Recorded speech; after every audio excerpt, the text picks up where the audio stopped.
And there I was, thinking this game was only going to be noteworthy for being the moment I got to introduce Juan Pedro Zombies to the world. Because glorious though that sentient boulder of a tight head is, even he is little compared to what Uruguay managed to achieve as a team unfancied to the tune of 40 plus points, managed to pull off a remarkable win over a Fiji team stacked with stars from across the world game in what might just be the best game of the World Cup so far at all. 8 tries, 57 points, and 23 new national heroes for the nation of Uruguay. I just want to provide some context for just how big a win that was. The two teams played each other last year.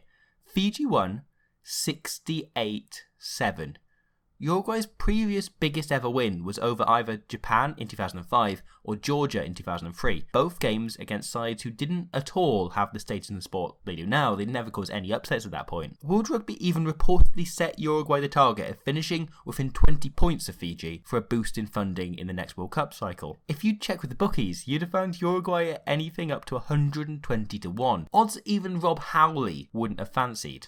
It's safe to say, this is the second biggest upset in Rugby World Cup history after Japan's own heroics in 2015, and nobody saw this coming. It all began with this try, brilliantly finished by the nippiest man in the pond and someone I shall tentatively call my boy, Santiago Arata. Now, hooker Herman Kessler's involvement is utterly brilliant. His offload is amazing, but I don't know if anything sums up where the game was won and lost as neatly as the contrast between him and Henry Senioli as the ball comes loose. Then, watch the way Arata adjusts from a defensive to a support runner position. He doesn't go into scrum half, he goes into position for the offload. Fiji switch off for just a second, but that's just the second Arata's brain needs to switch from defence to attack to instant kill. And whilst Fiji did reply with a try of their own, Uruguay managed to get themselves back down and back ahead through this try by Manuel Diana. Now, Fiji pretty much lost the previous game against Australia through their inability to defend an opposition maul. The moment the Wallabies notched up their second shove over, you and John McKee can both imagine notes were made in English, Welsh, Spanish and Georgian. And as such, you'd have to figure Fiji probably spent much of their 5-day turnaround working on stopping it. So, with a prime opportunity to attack what is perceived to be Fiji's biggest weakness reasonably early on, Uruguay form a maul. Fiji commit their entire pack to stopping them, determined not to get caught out in the same area again. They're ready for a huge shove. Then Uruguay instead pull the ball right out of the maul and fire Kessler right at the men on the tail. It's a double bluff. All of the Fijian forwards have now been tied in. They've got them out of the game. Arata then recycles the ball quickly. Fiji set a guard on either side of the ruck, but only Nakarawa folds around the corner to help the backs on the open side. This means all Uruguay have to do is send a runner right at him, and they've created a mismatch. A back trying to stop a bloody massive forward from a few inches out. Lendeka carries straight into Nakarawa. It's a great carry and takes Nakarawa out of the game. A brilliant clear out then by Gaminara. I mean, look at this. Then keeps the rest of the Fijians from getting across. Diana is then just waiting immediately behind Lendeka for the pick and go. He keeps his body position low, meaning the more upright Fijians have no chance of stopping him. It's a try made to look very simple, very easy, because it was worked in a manner so smart. Then came the real highlight, as Uruguay followed up by out-Fijiing Fiji. As having threatened already 7 or 8 times, Juan Manuel Cat clawed away Fiji's 9th life after Rodrigo Silva put him in for a golden score. So Arata puts in a great box kick that just fumbles through the air at the last second, causing Goneva to do an incredibly stupid thing and let the ball bounce. He and fullback Vitakani then have to between them make the tackle, trapping both of them on the ground, and Fiji don't adjust and put anyone in their place, leaving their backfield completely uncovered. Realising time is then more important than accuracy, Arata just launches it wide. Baseji gets onto Mieres, who rides a tackle superbly, and Fiji left scrambling as Silva shoots down the wing. Normally, Fiji would have cover about here to come in and stop the attack, and Goneva tracking across from the far wing in case of emergency. However, Goneva is still on the ground, and Vitakani, having had to pick up the slack for his winger's mistake, means he's herring it across from the opposite side and can't adjust to cover 2 men. And so, as such, all it takes is a cat flap offload to cat, and he has an unopposed run to feline. With such speed and purpose, you'd think someone was shining a laser pointer on the end zone. This showed Uruguay have an all-court game. Los Teros scored 3 tries, and they're all very different. A great finish off turnover from broken field, some smash and bash, and a classy, thrilling backs move. This is as encouraging as anything else. When underdogs cause upsets in rugby, it normally happens because they excel in one area and manage to draw in the opposition to a game based primarily on that, be it the sheer physicality of Samoa against Australia, or the mad shit batshit offloading of Fiji themselves against Wales in 2007. The reason this result deserves to stand alongside Japan's win in 2015 is because they're possibly the only two times in Test rugby I've seen the smaller side really earn the win by matching or outperforming their opposition in every single aspect of the game. But I could continue to break down every aspect of the game into microscopic detail, but at the end of the day, there's one clip and one man that explains how Los Teros won better than I ever could. Ladies and gentlemen, Uruguay captain Juan Manuel Gaminara. I'm really proud of my country. We're not the biggest, we're not the tallest, but we came here to win. We are preparing this since 4 years, so I'm really proud of my country. How much faith did you have in your team that you could do this today? As I said, we are working since we qualified. We are working on this. We never had anything granted. We always have to qualify first and then come to the World Cup. So since we qualified, we are thinking about this game, and you saw the passion. You saw. I'm really proud. Gaminara was everywhere in that game. It's an interesting performance to analyse because whereas many of the captains who inspire through their on-pitch actions like Michael Leach or in the past Maruka Godze or Sam Warburton tend to come up with big moments, a huge carry, a huge tackle, a key turnover, something vital, something potentially game-changing that lifts the team. Gaminara doesn't do that. Instead, he simply exudes effort. He may not be putting in the biggest hit or the hardest tackle, but he's putting in the most of them. He's making so many you can't help be inspired by him. It's a completely relentless and selfless work rate. There's scarcely a frame of the match footage that he isn't in. You can likely even spot him in shots of the crowd. A man so hard-working and proud of his country, he probably leaves the pitch on stoppages and play to help Uruguay fans carry their beers from the bar. Gaminara was monumental in this game. His effort and intelligence around the pitch typified how desperate Uruguay were to be known as something other than the country Homer Simpson was pointed to on a map. Seeing your captain put in this kind of performance then lifts a team. The side made many great defensive reads, but there were many instances throughout the game of a Uruguayan player making a defensive error or a lapse in judgment, but then getting back and making the amends through sheer power of will.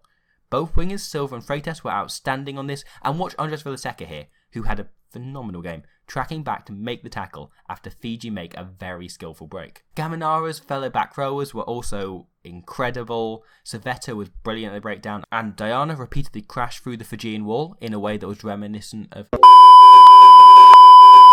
and their initially bench-bound compatriot, Juan Omachea, practically threw himself out of the bib and right into the hips of every Fijian to have ever touched a rugby ball. Credit also deserves to go to my boy Santiago. Arata is a scrum half with the energy of the Duracell bunny on crystal meth. There were moments towards the end of the first half in which you could see stoppages where the Uruguayan forwards were gasping for air. They looked knackered, but Arata played with such speed they were forced to pick themselves up, never able to acknowledge how tired they might be whilst the ball was in play. It was also clear Fiji did not expect this. They were hugely caught out by the sheer pace of Arata and his manic energy to just fire forwards. Uruguay then made the very bold call of bringing Arata off before the hour mark, to be replaced by genuine maniac Augustin Ormachea. Ormachea retained the meth level energy whilst adding a shouty organisation that helped Los Teros hold their lead even after Fiji worked out how to defend them. However, a huge amount of credit needs to go to Nerd Done Good and a man of whom I could not be prouder, Felipe, one of us, Bersaji. If he wasn't playing at the World Cup, Rugby Nut Bersaji is the kind of guy who would have bought a ticket to Japan just to experience the fan zones,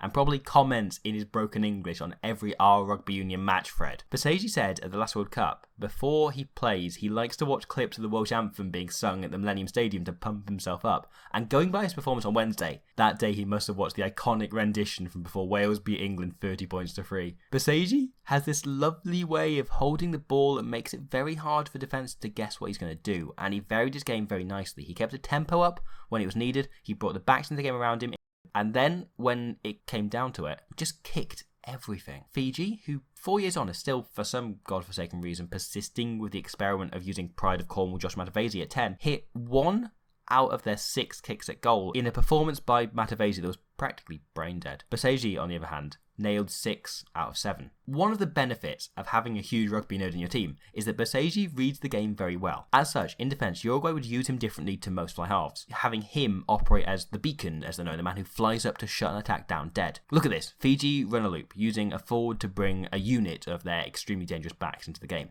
However, before the ball can even get back to Sanioli, Felipe has shot up to hit Nkose. Beseji will have watched enough of him playing in the top 14 to know what a threat he is, and just shuts him down completely the moment he catches the ball. Ormachea and Beseji and fellow Felipe Esteveri, a fly half brought on to play fullback, then just manage the final quarter very well. Fiji will always be a threat with ball in hand, so the trio just put them into very difficult positions to run from. Look at this kick from Esteveri. Even ignoring his excellent turnover, he just hangs the ball into the corner, right by the touchline. He recognises that's where play just came from, and therefore where he's most likely to have cover from his forwards. And this would let Uruguay set a full defensive line. At this point, a desperate Fiji are running everything from everywhere even more than ever. And smart kicks like this from Beseji, targeting Matavesi just as he's getting back to his feet after an ankle injury, just made it incredibly hard for Fiji to get anything going. And this was part of the issue. Fiji were frustrated. They clearly didn't expect this game to be a challenge. They thought they'd turn up, do some pornographic things to Uruguay like last time, and then move on to the real challenges in Georgia and Wales. So they just became a self-parody. Fiji offloaded 22 times. For context, 9 or 10 would be considered a lot by most teams. That's 7 more in this one game than Ireland made in the entire 6 nations put together. Fiji themselves only made 4 in their far more controlled performance against Australia. This urge to force things led to an enormous number of handling errors and directly to Arata's try, as in an uncharacteristically poor game, the only Nakarawa threw the ball straight at the floor. There's a parallel world where Arata never scores that try and Uruguay never dare to dream that they may just do this, but the moment they decided to believe, they became every bit as organised and intelligent as they were passionate and driven, whereas Fiji were just desperate. Fair play to Fiji for scoring 5 tries and securing 2 bonus points, but in the end, this day really was for praising Uruguay. World Rugby have done a lot to invest in Uruguayan rugby over the last 4 years, and the URU have reinvested profits from making it to England in 2015 wisely, meaning most of the squad are actually making money for playing rugby outside of World Cup months. But so many of these players do hold on other jobs. The genuinely glorious Zombies quit his job in agriculture to rock up and become a legend at this World Cup. Beating Fiji in Kaimashi was the biggest day in the history of Uruguayan rugby. It was probably the best game of the 2019 Rugby World Cup. And it also, for me, provided what will take some doing to be bettered as the greatest moment of this World Cup. And it wasn't Arata or Silva's try. It wasn't any of Beseji's kicks. It was no phenomenal tackle, no big break, nothing like that. It was this. Juan Manuel Gaminara, draped in his country's flag, reflecting on what he has today achieved. The greatest moment in his team's history. The proudest moment of his career. And he just says this. I don't want this to end. Congratulations. I think that man deserves the final word. Hello, thank you for watching that. Welcome to Vimeo as well, I suppose. I had to do it as well. I had to buy a Uruguay shirt. I couldn't sit through that game and not do it. I recognise that some of the things I said about it being a huge upset, blah, blah, blah, blah, have all slid away a bit into being less so after Japan beat Ireland the other day.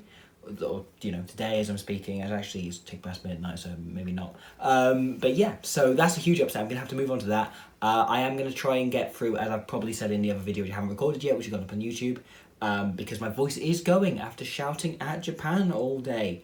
I'll be catching up on the New Zealand-South Africa game, and the others will go up in a roundup, having lost time over this whole copyright issue.